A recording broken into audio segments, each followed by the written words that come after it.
For Chepalungu, Gideon Kosgei. Thank you, Speaker. Personal statement on the derogatory attack on my person by Honorable Badi Ngongo on the floor of the House on 19 November 2020, morning sitting. Honorable Speaker, pursuant to Standing Order 84, I wish to make a personal statement regarding the derogatory attack on my person by Honorable John Mbadi Ngongo, MP and leader of Minority Party, on the floor of the House on 19th November 2020, morning sitting. Honorable Speaker, I rise not to defend my academic qualifications that the Honorable Minority Leader John Mbadi Ngongo cast aspersions born when he termed me illiterate, or to explain why the people of Chepalungu constituency choose me to represent them in this House. Honorable Speaker, I rise today to defend the integrity, honor, and place of this august House.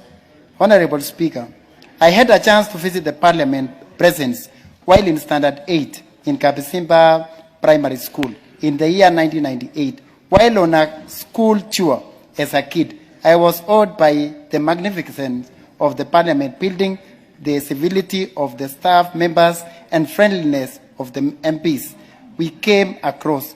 Our MP then was Honorable Isaac Ruto, who is now my party leader, was gracious enough to receive us, buy us tea in the canteen, and take a picture with us. We also sat in the visitors' gallery to watch the proceedings. The debate was rather complicated, but what was not lost on us was the decorum with which it was conducted. The impression was profound. I thought I should sit to debate too someday, and here I am, Honorable Speaker. The tradition of school kids visiting Parliament continues to this day. I make sure to be present when schools from my constituency visit this Parliament, because I know the impression the visit makes on the children is long-lasting. Nowadays, some watch the proceeding live on TV. Honorable Speaker, the next generation of leaders are watching this debate at home or in the visitors' gallery. How we carry ourselves in this House goes way beyond the need to demean a fellow member here and get an applause or silence them for the day. It influences the nation's political culture and the ethos of tolerance and respect as Kenyans from different backgrounds interact out there. Honorable Speaker, if we reduce this House to a theater of name-calling and insults, the same will be replicated out there. It is quite unfortunate that the Honorable John Mbadi was extolling the virtues of the Building Bridges Initiative, PPI, as a necessary path to peace and cohesion in this country, only to stop midway to call me an illiterate from somewhere he doesn't even know. We cannot bridge the divide between Kenyans if we don't have a bridge connecting us as members of the same Parliament. I'm a member of Parliament representing Chepalungu constituency, and I happen to belong to the same NASA coalition as Honorable Mbadi.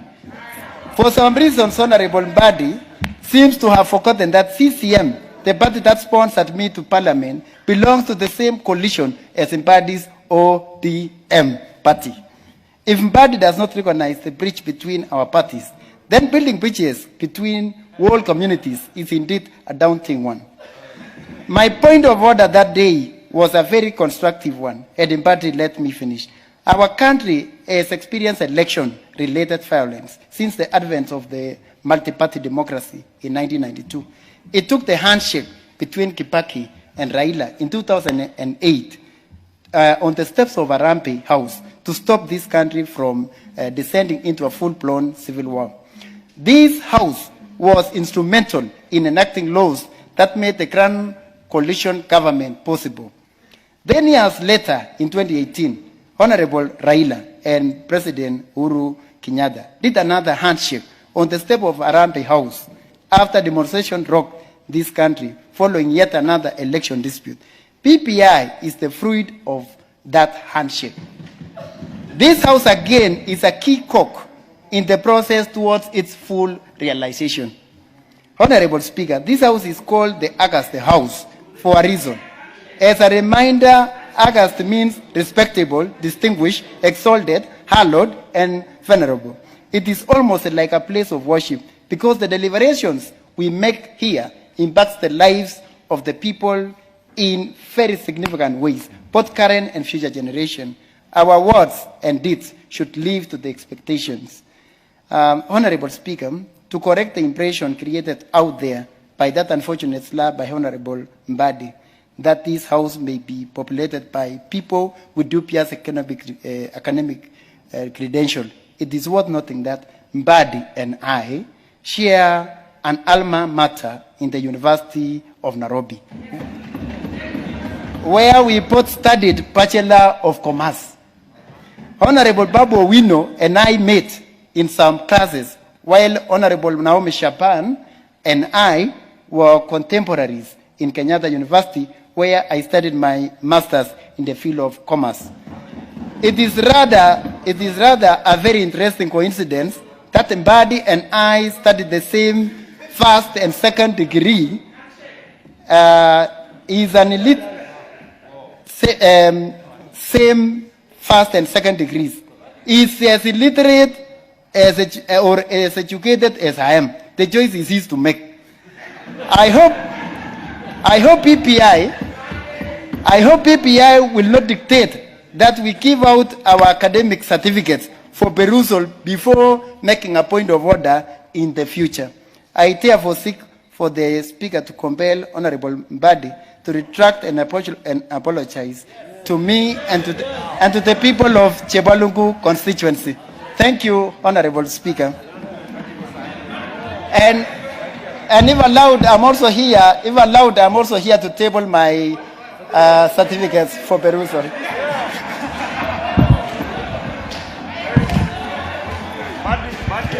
Well. Honourable members, honourable members, the member claimed to rise under standing order number 84, and there will be no discussion. But to the extent that he has made a request that the Honourable Mbadi makes a choice. Or do you want him to? You are saying the Honourable. It is not for me because I wasn't. I wasn't on the chair. Unless the Honourable Mbadi feels compelled to apologize, I cannot compel him to.